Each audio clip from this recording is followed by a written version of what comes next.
हिंदू रीति रिवाज में वो कहानी है गांव में कि बेटा से पैठ होता है और तुम तो बेटी है और तो तुम कैसे मैंने पंडित जी या फिर समाज इसमें कुछ नहीं बोला? समाज पंडित जी जिनको लगा कि ये कार्य नहीं करना चाहिए वो मुझे बोले कि नहीं लड़कियां, मेरे पापा को बोला गया नहीं ये लड़की नहीं कर सकती है, लेकिन मेरी जिद थी कि मैं करना चाहती थी ये कार्य, इसलिए मेरे द्वारा ये कार्य किया। जितना भी 10 दिनों तक का काम था, 13वीं तक जो कार्यक्रम था वो सारा काम मैं की। महिला का चूंकि वस्त्र वेशभूषा अलग होता है, हाँ और जी, पुरुष अलग करते हैं, हाँ जी, तो कैसे कर पाए? वो पंडित जी बताए कि घरेलू कपड़ा पहन सकते हो, जो पुराना है वो पहनकर जो पापा का पुतरी था वो मैं ओढ़ लेती थी।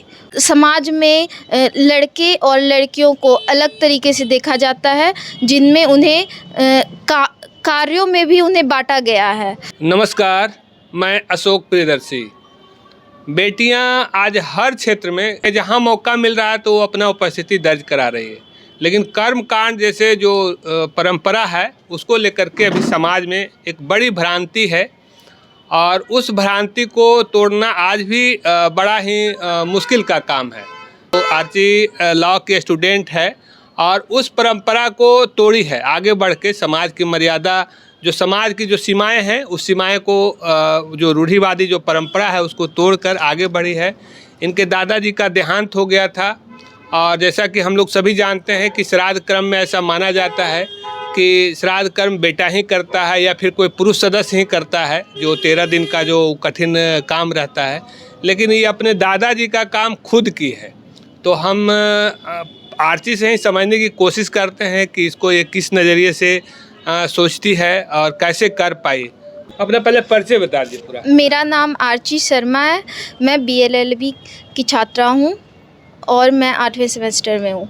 मेरे दादाजी का देहांत हो गया, उनके सारे कार्यक्रम मैं की, मेरे द्वारा किया गया।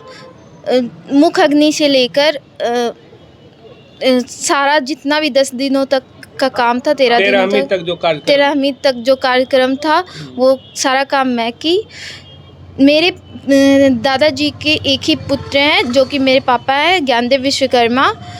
तो उनको डायबिटीज़ है, तो उनके सेहत को ध्यान में रखते हुए उनका जो कार्य था वो मैं अपने भार ले ली। जैसे क्या क्या करते थे? जैसे मैं सुबह में जाती थी घाट पे खाना देने के लिए। अच्छा। फिर उधर से आती थी, दीपक जलाना टाटी के पास, फिर शाम में खाना लेकर के जाना, कुछ में पानी देना, पीपल में पानी देना, फिर आना, दीपक जलाना, फिर सादा भोजन, मीठा खाना, बस फल फ्रूट और कुछ नहीं। उसके बाद 10 दिनों तक यही कार्य की। उसके बाद 10वीं के बाद एकादशा, वो भी पूजा मेरे द्वारा ही किया गया, और फिर ब्रह्मभोज में भी पूजा मेरे ही द्वारा किया गया, और फिर पीपल में फिर पानी पड़ा। पूरा परंपरा को आपकी। हाँ जी, है ना? इसमें जो महिला का चूंकि वस्त्र वेशभूषा अलग होता है, हाँ और जी, पुरुष अलग करते हैं, हाँ जी, तो कैसे कर पाए? वो पंडित जी बताए कि घरेलू कपड़ा पहन सकते हो, जो पुराना है वो पहनकर जो पापा का पुतरी था वो मैं ओढ़ लेती थी और तब सारा काम करती थी। अच्छा। तो लोग कहते भी होंगे कुछ कि लड़की होके क्या कर रही है? हाँ, कुछ लोगों के द्वारा कहा गया कि लड़की होकर ये काम कैसे कर रही है, लेकिन नहीं करना चाहिए, लेकिन मैं की, मुझे अच्छा लगा ये सब सारा कार्य करके। मुझे बहुत प्रेरित कैसे हुई?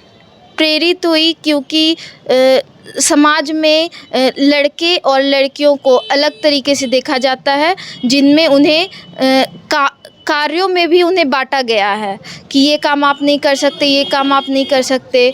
इसलिए मैं वो सारे काम करना चाहती हूँ जो लड़के भी कर सकते हैं। जैसे हिंदू रीति रिवाज में वो कहानी है गांव में कि बेटा से पैठ होता है और तुम तो बेटी है और तो तुम कैसे मैंने पंडित जी या फिर समाज इसमें कुछ नहीं बोला? समाज पंडित जी जिनको लगा कि ये कार्य नहीं करना चाहिए वो मुझे बोले कि नहीं लड़कियां, मेरे पापा को बोला गया नहीं ये लड़की नहीं कर सकती है, लेकिन मेरी जिद थी कि मैं करना चाहती थी ये कार्य, इसलिए मेरे द्वारा ये कार्य किया गया। कैसे मतलब आपको डर नहीं लगता था कि मैंने इस परंपरा से आगे बढ़ के जा रहे हैं, नहीं, समाज क्या कहेगा, मुझे या फिर जो दादाजी हैं उनका आत्मा की शांति नहीं मिलेगी? नहीं, ऐसा कुछ नहीं है। लड़का लड़की समाज के द्वारा बांटा गया है, कार्य समाज के द्वारा बांटा गया है, इसलिए ऐसा कुछ भी नहीं है कि लड़कियां नहीं कर सकती। आप अगर उनके कंधों पे कोई जिम्मेदारी देंगे तो वो बाखूबी अच्छे से निभाएगी। और परिवार में कोई आदमी नहीं है? नहीं, मेरे दादाजी के एक ही पुत्र हैं, तो और कोई नहीं है। अच्छा। और 3 बेटी है बस। अच्छा, आप 3 बहन हैं? हाँ जी। अच्छा, तो 3 बहन में आप क्या बड़ी छोटी? मैं सबसे छोटी हूँ। अच्छा, और बड़ी बहन है? बड़ी बहन की शादी हो गई। तो कैसा एक्सपीरियंस रहा है? तो 10 दिन एकदम फास्टिंग में रहना पड़ा होगा। हाँ जी, 10 दिन तक बिल्कुल। क्योंकि ये तो अनुभव भी बिल्कुल नया था तुम्हारे। हाँ, बिल्कुल नया था अनुभव। और ये 10 दिनों तक बस सुबह में फल खाना था और शाम में आने के बाद भोजन दादाजी को देने के बाद उसके बाद भोजन जो उनको दिया गया वही भोजन फिर मैं करती थी। अच्छा, बिल्कुल सादा। अच्छा, करेंगे सिर मुड़ाने की रहता है ना, सर मुड़ाने की परंपरा, तो हाँ, उसमें क्या विधान अपनाया गया था? सर मुड़ाने का परंपरा था जो वो मुझे पंडित जी बोले कि नहीं उतना ज़रूरी नहीं है तुम्हें करना, तो मैं नहीं कटवाई। जो परंपरा था एक तो उतरी पहनने वाला, हाँ, तो उतरी आप ओढ़ लेते हाँ, थे, दूसरा खाना खाने वाला, हाँ, जो जैसे जो चलता था, हाँ, और तीसरा सर मुड़ाने वाला था, तो उसका बोले कि चूंकि महिलाओं पे लागू नहीं नहीं होता है। महिलाओं पे लागू नहीं होता है। अगर वो भी करना पड़ता तो वो मैं ज़रूर करती। अच्छा, तो जैसे जो ब्राह्मण होते हैं तो उन्हीं के द्वारा तो बनाया हुआ है कि महिला नहीं करेगी, महिला वो नहीं करेगी, तो ये फिर तो ये बहुत कठिन काम है। मान लीजिए शादी विवाह में तो लोग आगे बढ़ के कर लेते हैं, श्राद्ध कर्म में बहुत ज़्यादा डरते हैं लोग। नहीं, ऐसा कुछ भी नहीं है। अगर आप साहस देंगे उन्हें तो वो बहुत बाखूबी से करेंगी। ये करके आपको कैसा संतुष्टि मिल रहा है? ये कार्य करके मुझे बहुत ही अच्छा लग रहा है कि मेरे दादाजी के अंतिम कार्य जो थी वो मेरे द्वारा किया गया, मुझे बहुत ही खुशी हो रही है। और बाकी बेटियों के लिए क्या संदेश देना चाहेंगे? बाकी बेटियों को यही कहना चाहती हूँ कि समाज के द्वारा उन्हें इनकरेज किया जाए, उन्हें आगे सपोर्ट किया जाए, ये उन्हें बांटा नहीं जाए कि आप लड़की है तो आप ये कार्य नहीं कर सकती हैं। उन्हें बस आगे बढ़ावा दीजिए, वो बहुत अच्छे से कार्य करेंगी।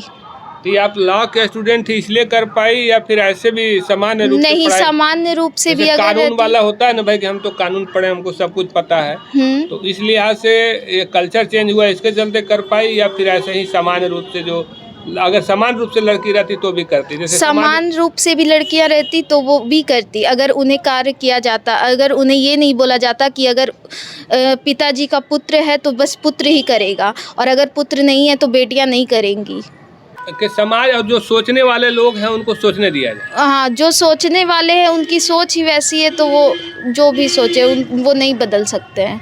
ये आर्ची के पिताजी हैं और इनसे समझने की कोशिश करते हैं, क्योंकि फ़र्ज तो इन्हीं का बनता था। जो कर्मकांड का जो बना बनाया परंपरा है, तो अब ये अपने बजाय अपनी बेटियों को सौंपे हैं, तो इनसे समझने की कोशिश करते हैं। मैं ज्ञानदेव विश्वकर्मा जी। मेरी 3 बेटियां और 4 बहनें हैं। बहन भी हमारी परंपरा तोड़ना चाहती थी, लेकिन बेटियां उससे भी आगे निकली, और चूँकि हमारे लड़के नहीं हैं तो बेटियां अभी से ही ये तैयारी कर ली कि नहीं, हमें इस परंपरा को तोड़ना है कि बेटियां काम नहीं करेंगी।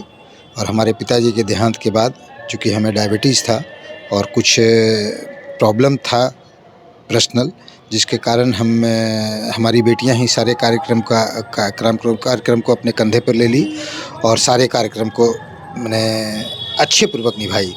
तो समाज से तो सुनना भी पड़ रहा हो कि बेटियां समाज में बहुत सारे लोग बहुत तरह की बातें करते हैं। बहुत लोग अच्छा भी कह रहे हैं, बहुत लोग बुरा भी कह रहे हैं। जो रूढ़िवादी परंपरा से जुड़े हुए हैं वो इसको गलत भी कहे, बहुत लोग अच्छा भी कहे। एक माना जाता है ना कि बेटा ही पैट होता है, बेटा के जब श्राद्ध क्रम ये सारी बातें देता है तो उसी से पैट होता है। ये सारी बातें तो होती रहती हैं। समाज में अलग अलग विचारधारा के लोग हैं, अलग अलग ढंग से बोलते हैं। चूँकि किसी भी पिता के संपत्ति पर जब बेटी और बेटे का बराबर अधिकार है, तो हमारी बेटियां कहे कि जब दोनों का बराबर अधिकार है तो हम इस कार्यक्रम को में क्यों नहीं हमारा बराबर का हक होगा।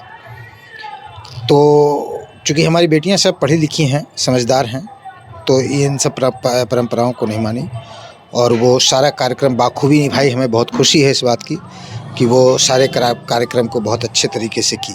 तो आज जब बेटियां की तो आपको ये फ़र्क लगा कि बेटा बेटी में कोई ज़्यादा अंतर नहीं रहा? नहीं, हमें तो ऐसे पहले से भी फ़र्क नहीं समझ में आता है, लेकिन आज ज़्यादा गौरवान्वित हूँ कि मेरी बेटी इस परंपरा को भी निभाई। इसी काम के लिए लोग चिंतित रहते हैं कि मुखाग्नि कौन देगा, मेरा धन दौलत कौन हाँ, देगा? लेकिन अब हमें ये चिंता दूर हो गई।